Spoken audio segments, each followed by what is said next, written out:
Hello, I'm Richard Black, and thanks for joining me on another episode of this podcast as we explore what different churches are doing to help pastors thrive and churches flourish. Now, today I'm very excited to be joined by the senior pastors of the Street Church here in Wellington, Simon and Jenny Gill. Kia ora to you both. Kia ora, Richard. Now, as long as I can remember, the Street Church was known as one of these large contemporary inner city churches here in Wellington where you had a great venue and, like many different churches, you had a centralised model where people would come to worship on a Sunday across multiple services. Now, you've changed that. Can you tell us what you've done and why?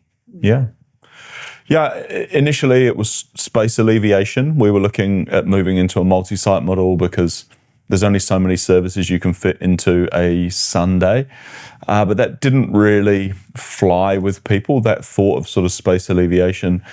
And as we began to explore multi-site, we realized actually this could be a really helpful way to get churches back into community. It could be really helpful to engage more people, reach more people who are unchurched that we're not currently reaching. And at the time, the senior pastor sort of came up with this idea of, actually, this church feels a lot like a cruise ship right now. You know, people can come and we lay on great services and they get to go home again.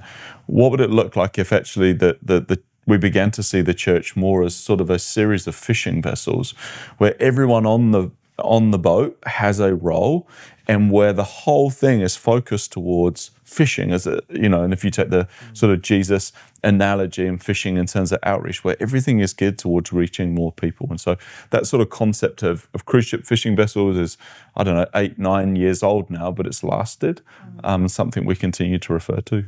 Wonderful. So you're trying to move away from a consumer-based model where there's a kind of transaction that goes on.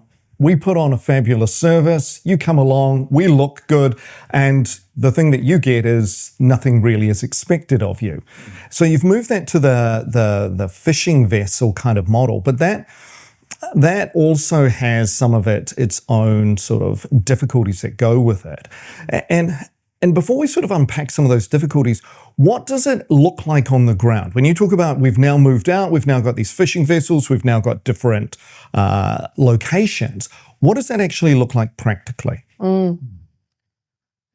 Yeah, our locations are a lot smaller these days. You talked about how we've kind of, for as long as you've known, we've been like a big church in the city. Our suburban locations now are probably around 100 people on a Sunday. They're in school halls, lots more people involved in ministry, much more connected to their local communities. Our mission statement is helping people become total followers of Jesus Christ. And when I look at our model now, we see so many more people involved in that. There's not as many observers. I think our church is known in more local communities now because we're actually hands-on making a difference in local suburbs. What else would you say? I would say that we were probably known for things being quite professional. And so that was a barrier for some people. They thought, well, I'm not going to get involved in worship. I'm not going to get involved in leading a service because the standard is just, I can't do that. Or I'm not needed. Yeah, whereas you can get away with a lot more in smaller gatherings, particularly where actually I know the people I'm gathering with, or the people in the congregation. I know that person, and so there's this sort of camaraderie perhaps that comes around it. You don't need to be as professional as a teacher in an auditorium of 300-400. You have to project and present in a particular way, whereas you can be much more down to earth in a smaller gathering. And so I think by lowering the bar, not in terms of character, but certainly in terms of maybe the level of gifting or experience somebody needs, we've made way more opportunities for people to access meaningful, manageable areas of ministry where they can actually begin to use the gifts that God has given them to build up the church. Well, that's great. And certainly I can understand how when you would have smaller congregations, multiple locations, you're going to require more people to be involved. So it encourages people to step up. The flip side of that has often been that it also requires more of leadership, and different models will have campus-based models where you'll have a paid pastor overseeing it, so therefore it requires more financial resources. How have you made the sort of multi-location work? Painfully, with great difficulty. Like how it looks now is very different to how it looked when we first launched. So Jenny and I launched the first multi-site location of the street in the eastern suburbs. We were paid for 70 hours a week. We both had central responsibilities still as well. But we put a lot of paid hours into that. But we got stuck as a church trying to plant more locations because it was too cumbersome. It was a model that reflected too much, an inner city location that was a lot larger and still looked a lot like it always did. And so we actually had to do a lot of work to sort of pivot the organization to be able to actually serve, local congregations. And then COVID came along and turned the whole thing on its head.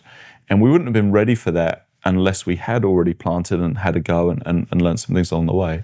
But what it did was suddenly you had people gathering in large living rooms around an online service, and there was a lot more local ownership, and it was sort of a lot less. It was a lot more organic, and suddenly a way for us to plant opened up that just wouldn't have been available pre-COVID. And so it enabled us to do that. And so suddenly you had groups of leaders locally as opposed to people looking to one person. And so that enabled us to adopt a really different model of leadership. Yeah, and I mean, we've experimented a bit because we didn't know exactly how many hours do you need in that kind of model. And so over the last couple of years, we've had some that are purely volunteers with a team around them. We've had some that are paid for 12 hours a week. And then our bigger locations here are paid 20 hours a week. And we've kind of had a go to see what would work. And I think probably the place that we come into is some paid hours is really useful. I think there's a danger of leaders burning out when they're trying to do it purely in their spare time. Yeah. But what we've seen in this new model is, like Simon said, everyone's not looking to one person to do all the work. The congregation feels like we need to play a part in discipleship here. This isn't all the pastor's job. And it's not as expensive. So we can keep planting because we're not trying to pay full-time pastors every time we launch a location. That's great. One of the notoriously difficult things about having bivocational volunteer, non-fully paid pastors is that they've only got so much time, they get distracted, it's not their main gig, it's not their main focus. So how do you support that? How do you help them to stay focused in their leadership and so that the congregation still is led? We have a very heavily staffed central kind of department, I guess you would call it. So all of our ministries, so like worship ministry, kids ministry, teaching, we've got staff paid to focus on that. And the reason is we're trying to do as much as we can centrally to support and resource local leaders so that they're not using their time writing content, creating systems, trying to, all that stuff that running can take HR, up. Running finance. Yeah, all the stuff. Worrying about legal stuff.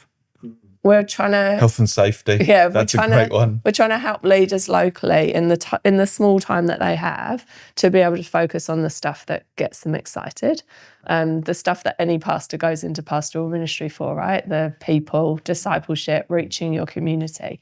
So I think that's something that's been really crucial in reducing the hours locally, is making sure we're providing as much as we can, but in a way that's really flexible so that locations can contextualise, use it how they need to use it. And along with that, we would support with leadership development and caring for those leaders, developing those leaders. Yeah. I think that's really important, the phrase support and resource, not control, direct, tell. It's trying to put the things in behind them that would distract them, and so that they can lead, so that they can, when they're on, they can focus on what's needed. So we even control, for example, the channels around communication. Like our location pastors get one big hit of communication a week. They don't get an email here and a message here, and as much as possible. There are times, when things kick off, and so everything is designed to try and help them go, okay, I've got time on a Wednesday to manage some things. I'm going to pick that up there and look at the comments. So we just try and do everything we can to streamline it and make it helpful for them, but not tell them this is what you have to do. You have to conform. Which is why we focus on relationship with our location pastors, relationship as opposed to rules. Yeah. And I think to help that, we've worked really hard at really clarifying what we're about, what is our mission, what is our vision, what do we mean when we say discipleship, what does that look like, what does that involve? So like Simon says, we don't have to have a lot of rules then, but there's a shared understanding of what we're trying to achieve. And then locations are able to pick that up and run with it. Yeah. Yeah, because one of the difficulties also is maintaining the sense that the different locations are all synced together. They've got a common understanding, a common DNA, and a common vision, mission, purpose. So you've certainly got a great vision, which I'm simplify as saying trying to create a discipleship-making movement here in Wellington and beyond. And you've clarified that in terms of mission about the upward, the inward, the outward, and the onward. So well done. Loving, I know. See, I remember this. Yeah. But I mean, in one sense, it's language around loving the Lord your God with all your heart, your soul, mind, and strength, loving one another, loving your neighbor, and go make disciples. And so that's great to have as a vision and a mission. How does that get embedded in the different locations so that certainly the location pastors own it and then the people own it? What does that look like? Yeah. So we inherited a mission statement that the church had for years. When we took over in terms of the senior leadership role nearly 4 years ago, we found that there was probably a lack of shared understanding of what that meant. And when I say we found, we had been part of the leadership of the church, so it's not like that was somebody else's problem. Like we were a part of the issue that it sort of got a little bit perhaps diluted, and there wasn't a shared understanding of what that meant. And so we began to build clarity. We read the scriptures together and tried to work it through. And so we sort of came up, as you say, upwards, inwards, outwards, onwards, as a sort of an articulation of our mission is actually about the Great Commission and the Great Commandments. And then what we chose to do was, okay, what we need to do is build every area of ministry and align them around that. So every single area, every single ministry, every single environment understands the unique contribution that those environments make to those things. So we have a lot of people in life groups. So we focused on life groups to start with. We said, what are the simple things that if life groups did this consistently over time, that would make a big difference. So classic, one of the analogies we used was, like in the gym, you don't make progress by like a big hit there and a big hit there, but little things done consistently make a big difference over time. So we said, what are the small things that life groups can be doing week in, week out, that if they did those things over time, you are going to get growth in the Great Commandments, growth in the Great Commission. We then said, okay, one of the things that's lacking is with new believers. We don't really have a shared understanding of how we do that well. So again, we read the Gospels together, things like that. We understood that, for example, when Jesus made disciples, he enabled them to experience things. It wasn't like, hey guys, we're just going to open the Bible together or open the scroll and what does this verse say? Note that down. I feel like that's maybe, it feels a little bit paint by numbers. And so we wrote a program called Foundations. We don't like to call it material, that sort of thing, but basically an approach where you can catch up with somebody week in, week out. And again, that is going to help you put some personal disciplines into place around prayer, around reading the Bible, around living missionally, that are going to help you grow upwards, inwards, outwards, onwards, but also do that in a way that you can then do that with somebody else. So that's called foundations. And then we're now looking at that in terms of our services. We're now looking at that in terms of our extra large gatherings like camps and conferences. It gets applied into our kids ministry, into our youth program. Our youth program, we're currently looking at how do we apply all of those things into what we're doing. And then recently we've gone, okay, we need to think longer term now. What does it look like multiplication over, the next 10 years or so? And so we've now begun to embed upwards, inwards, outwards, onwards into our strategic plan. So the whole of the organization is planning around those 4 things. And it's just relentlessly monotonous. Yeah. We don't talk about other things anymore. Yeah. And so, we just... we recently got our location pastors to share celebrations with us, and we didn't give them instruction around the format to do that. But when those celebrations came back, they were all around upwards, inwards, outwards, onwards, because that's what we think about, that's what we do, that's what we're planning around, that's what ministry is about. So yeah. Well, look, that's brilliant. So primarily it's embedded start right at the beginning, new believers. This is what the foundations look like. This is how you do this. And so you help them to find spiritual disciplines, practices to do each one of those 4. Are those things that are suggested? Are they things that they discover themselves? What does that look like? We have some basic things that are around, say, prayer. We would teach acts. Adoration, confession, thanksgiving, supplication. There are other great tools. There are other great books you can read on prayer. As you go and as you grow as a follower of Jesus, if you want to discover those things and assimilate them into your rhythm of prayer and practice of prayer, great, go for it. But it's not helpful for us to every week be talking about a different thing. So we tend to talk about the same basic practices in terms of what we try and train people in. And then as they grow, they can assimilate new things. But at least we know they understand a basic concept and they're able to help somebody else learn that as well. So we've probably just got a handful of tools that we're teaching at that kind of level. Yeah. Not saying you can only ever use this, but to keep it simple. Yeah. I think that other thing that was helpful along the way was we had a youth pastor that talked to us about just understanding that it's not helpful if you are discipling children in a profoundly different model to how you are trying to disciple adults. Because what happens is when youth leave a youth program, they've been discipled by a program and then they don't recognize the church they're a part of. Whereas if you've got kids learning acts as a prayer model, if you've got kids learning SOAP, scripture, observation, application, prayer, in terms of how they read and engage and discuss scripture, when they grow up and they reach a time when they head into an adult life group, they're like, this is different, but I recognize it. It's familiar. And so we find that really helpful. And also it helps engage conversations at home where maybe adults and kids have similar language around growing as a follower of Jesus. Oh, very good. Now, certainly churches have often been very good at like the upward or the inward, loving the Lord our God, loving one another. In terms of loving your neighbor or the outward and the onward, that's often been a little bit more sticky. What are some of the practices or rhythms that you encourage your people that help them to love outwardly and onwardly?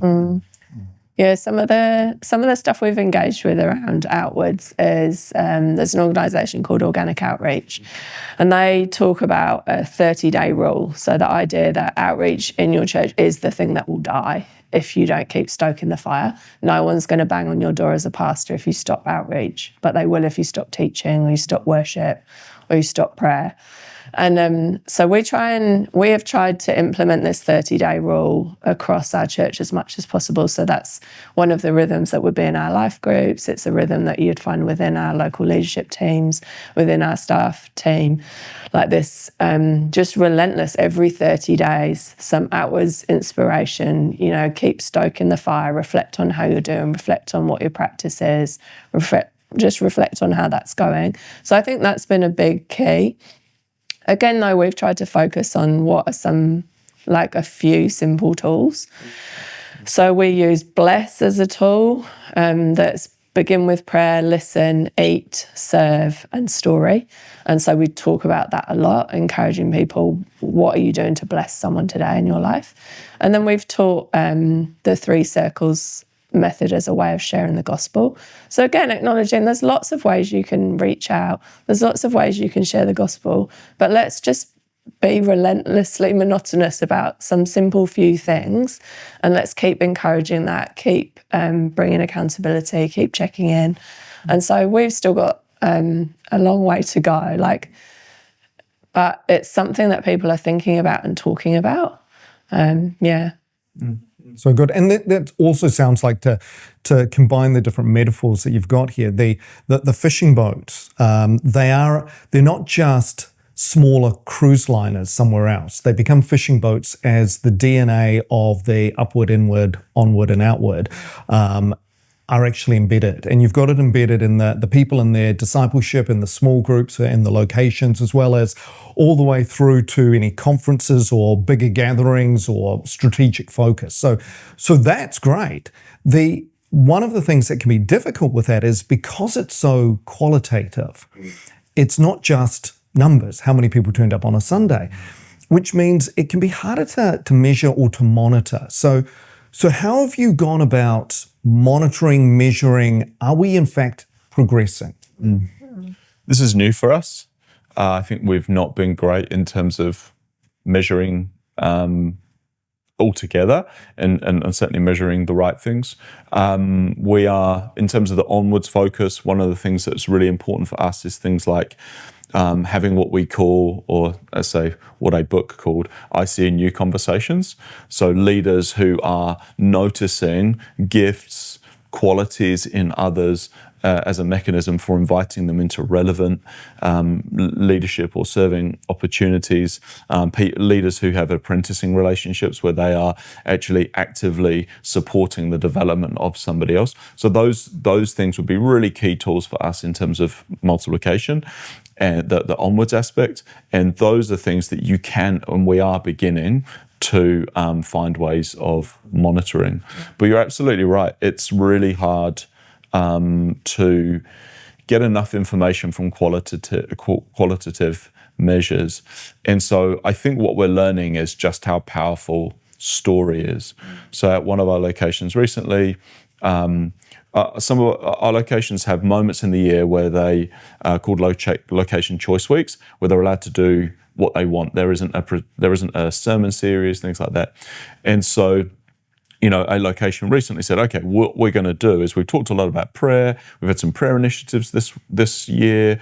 What we're going to do is we're going to have a Sunday where we're going to prep people. We want you to come with stories. What are you learning about prayer? How are you growing in prayer? And it was great. And we even primed children because they've been learning about prayer this year. And so some of them shared stories, which was great and very childlike. But one girl was like, I prayed for a cat and now I've got a cat called Harry. And you're like, there is a risk. You could go, well, that's sort of treating Jesus like a genie. But I want to just resist that slightly and go, she is learning that the living God wants to listen to her and can respond to her. What a wonderful lesson for this little 3-year-old to be learning. And so they got to share with the adults, here's what we're learning about prayer. Here's some of the things we've been learning. And it was just cool to hear story after story. In that location, I was actually primed with, I said to Jenny, if this falls flat, I've got a little bit of a message I can teach on prayer, to try and stoke the fire. And it was just not needed at all. Just story after story after story. One lady just poured out her heart from a place of slow answers to prayer with a child who's been sick for 5 years or so. And so grappling with unanswered prayer. So this is not like, Jesus is doing wonderful things. He always answers prayer. But actually, here's what I'm learning in the journey of God not doing what I really, really hoped, and I'm still longing, and I'm still asking you to pray with us for him to do. So it's when you begin to hear stories of real people in everyday life that that testify to the very things that you've been pursuing and want to see more of. So I think we are learning. I can't tell you like, this is everywhere, but I think we are learning that when it comes to qualitative measures, you have to make space for story, and that's going to give you a really good indication of whether you're progressing in the right way. I think there's lots of things you can count, though. It's just learning to count different things, right? We're not so interested in bums on seats on a Sunday, but we are interested, like Simon said, in the number of our leaders who are apprenticing someone, the number of people who are in leadership roles across our church. Like, we celebrate the number of worship leaders we have across our church because it's a sign of onwards. It's a sign we're investing in the next generation. Like, we can count the number of people who are doing foundations with someone. We can count the number of baptisms. We can count the number of people who've done alpha. So there's lots of things that you can count. They just might be different things to the things you're used to counting. Yeah. One of the interesting things recently in terms of counting would be we are advertising for a location pastor at the moment. And for one role, we had 5 applications, all internal. Now, for me, that's like, oh no, I got 4 awkward conversations there in terms of you're not going to get a role with people that I want to continue a relationship with. But it's a sign that as we have given people a vision for participating, and that we believe more people are being called into leadership, and God wants to use you. There's a call of God on your life. The more we've talked about that, what we are seeing is more people paying attention to that and beginning to be willing to orient their lives around being in ministry, even if it's only bivocational. That is a staggering measure. If you think about how many churches there are who are struggling to find a single leader to lead their congregation, we had 5 applications, and our role in that is, and I've said to all the applicants, and I keep saying to people that I'm not trying to solve the problem of the leadership of this location. Now I'm trying to understand, how do we unleash those 5 people? Yeah. And if they're not ready for this role at this time, what will they be ready for and when? And, if there is a leadership crisis coming, if it's not already here in the New Zealand church and potentially, the wider church, how can we begin to be a source of a potential solution or part of the solution by unleashing the next generation of leaders for the New Zealand church and beyond? And so that for me is a measure that we're heading in the right place. And so that could be something that's quantitative that we could begin to measure in future in terms of how many applications do we have for particular roles like that. Very good. And so when you've made this big shift and you're learning as you go, what now as you sort of sit back and look at it all, beauty of hindsight, all of that kind of thing, what are you noticing that you would say are such the profound benefits of this kind of model compared to where you've come from? What's sort of life-giving for you? What are you noticing other than the stories and the raising up of leaders? What else is sort of adding to your mission? And then I also want to look at some of the challenges that you're currently facing at the moment. But in terms of the benefit of moving to this model, what else would you say that is are sort of the pros of this? I think something that people would consistently celebrate across our suburban locations would be the feeling of family and the cross-generational relationships that now exist that maybe are harder to exist in a big church. You have the illusion of relationship when you come into a big room on a Sunday and you know a lot of people's names, but your kids aren't comfortable to run up to them in the street and say hi, right?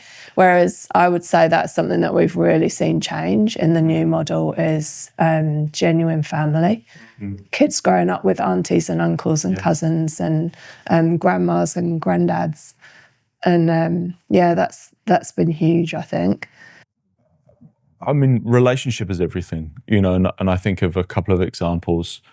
For example, I visited one of our locations and this lady responded for prayer at the end of the service, and I watched a handful of people come and just gather around her. And it wasn't that she was coming to a prayer team. Prayer teams are great. Like some of our locations have those, don't get me wrong. But there were people who knew, we know what's going on in her world and why she was responding. We're just going to wrap around her and pray for her right now. That's beautiful. What is just a great expression of being a part of a church family where you are known and can be cared for. Another guy, I think it was in that same location, builder. Builders find it very difficult or prohibitively expensive to have insurance around their tools because it's so common that tools get stolen. One builder has his van broken into, tools stolen. And the church were like, well, let's have a whip round and let's try and sort that for you. It wasn't it didn't even come out of church finances or budgets. People just put their hand in their pocket because they knew what was going on in the guy's world, and the church community was able to envelop him and go, this is not your problem, this is our problem. And it's okay for us to sacrificially give for the sake of you, because it's not okay for us that you're in that situation. I think we're seeing that kind of thing outside the church as well. Now our locations are more involved locally. Like there's more opportunity to make a difference in schools and community centres. Like we find people are reaching out to us more often, whereas often churches are, trying to look for opportunities, right? And so it's a huge blessing when actually the community begins to recognise you as someone they can come to for help. So I think those would be some big celebrations. Yeah, and if you think about it, some of the things that governments care about are because we live in this culture that is deeply Christian at its foundation. But as finances are strapped and maybe governments retreat from some of those places, it's an opportunity for the church to say, we've always been about loving people. We might have outsourced some of this welfare state stuff to you, government, for a while, but if you're going to pull back, actually that's an opportunity for us to be engaged. But one of the things we've learned is people in communities get charity. They know it. They've experienced it. They know what it is when somebody comes in and gives some stuff and leaves again. And so we've discovered people in communities are distrusting of that. But when you are present in a local community as a church and you become known, you then become trusted, and you have the opportunity on the basis of that relationship to serve. And it's a great privilege, but it takes time. And so being involved in communities, being local, being known, provides opportunities that just wouldn't come if you were fly in, fly out, or if you were a large location that people had to travel into town to go to. Well, so good. And some part of the reality of it, what are the current challenges that you're noticing with this model? We were just reflecting this morning. I think something we've learned over the last couple of years is multi-site doesn't necessarily mean missional. And because of the way kind of most recent locations came about out of COVID, I think what we've realised is we planted services rather than planting disciple-making churches. And I'm not saying they're not disciple-making churches, but it's hard work to cultivate that after the fact. And so I would say that's probably a challenge, is making sure that these services that we planted, because it was largely people living near each other who had started gathering together, making sure they are relentlessly reaching out, making sure they care about their community, making sure they're discipling people. So yeah, not saying they're not doing that, but one doesn't necessarily equal the other. Yeah. And we have a propensity to just look back into ourselves, pull back into what's easy. So, yeah. And I think we can talk about, hey, here's our model, here's our approach, here are the things we talk about. And the further you get from potentially Jenny and I and some of the core team, the more diluted that is going to become. And anytime you want to make a change, it can be a little bit tricky and cumbersome to try and bring all of our locations on that journey. It goes a little bit back to what I was saying before in terms of relationship. Jenny and I work hard at a relationship with our board and our staff and our groups of local elders and local leaders, and trying to bring them all, along the journey together. But making changes is hard when you have to try and bring a diverse group together from different contexts and try and navigate that change together. However, that is just part of it. You could say, if a church was looking to go multi-site or looking to plant, you could say, well, let's make sure we get all our ducks in a row before we do that. That's unrealistic, and it's not going to happen. You learn so much by doing that makes you realize, oh man, our plans were wrong. So you sort of have to learn as you go. So it comes with the territory, I think, of pioneering something that you are going to have to learn as you go. But that would be a challenge that is much easier if you've got one group of people in one location, one group of leaders, much easier to maybe affect change. And what would you say to a pastor who might be watching this, who goes, I've got a cruise liner church and I want to have fishing boats. We want to be more missional. What would you say to them about like the next steps of what they might need to do or what they need to consider? I think getting clear on what God's calling you to do is absolutely has to be the driving force. Like, churches have such a wide variety of vision statements, right? It doesn't mean that some are right and some are wrong. I think God is calling different churches in different contexts to play a different part in the story that he's telling. And so it's not about copying what someone else is doing, but it's about asking God, what is the part that you're calling us to play? And then how do we best go about doing that? That would be my biggest, maybe it sounds like a cop-out. Right. But I'm genuine in saying that. I think that genuinely is the greatest starting point to hear God and go from there. Yeah. I think for me, the reason I'm in ministry is because somebody called out gifting in me before I was ready to see it in myself. Jenny was the same. There are other leaders around the place that I notice are the same. I think a helpful shift is to not see leadership about the number of people I'm leading, but begin to see leadership in terms of the number of people we are enabling to get out of the stands and onto the field. And I think that would be a shift in terms of shifting the perspective of a leader to say, who is around me and what might God want to do through these people? What gifting do they have? What skills do they have? What passions do they have? There would be people who are passionate about cross-cultural ministry. There are people who are passionate, who just keep talking about, we're not doing enough in the local community. Well, what are they, based on the mission and vision that you have, what can they do? Or begin to, just sort of letting people go a little bit, enabling people to play the part that God has called them to play. And so I think that is a shift in terms of noticing the people around you, noticing the gifting that God has given them and doing everything you can to get them out of the stands and onto the field. It's not about whether they're coming and joining in and listening to what you're saying on a Sunday, for example. It's about unleashing them. I think it's a profound shift, I think, in church. And that might mean things have to change, right? The model needs to change. The things that actually you think make you who you are, sometimes those things need to change to do what God's calling you to do. And so maybe just an encouragement to be brave and to change things if they're not serving where you need to go. Yeah. Oh, brilliant. Well, thank you both. Thank you, Jenny, Simon. Appreciate this time. And thanks everyone for joining us. There are more resources to check out on our website, thrivingchurcheshq.com. Bless you all.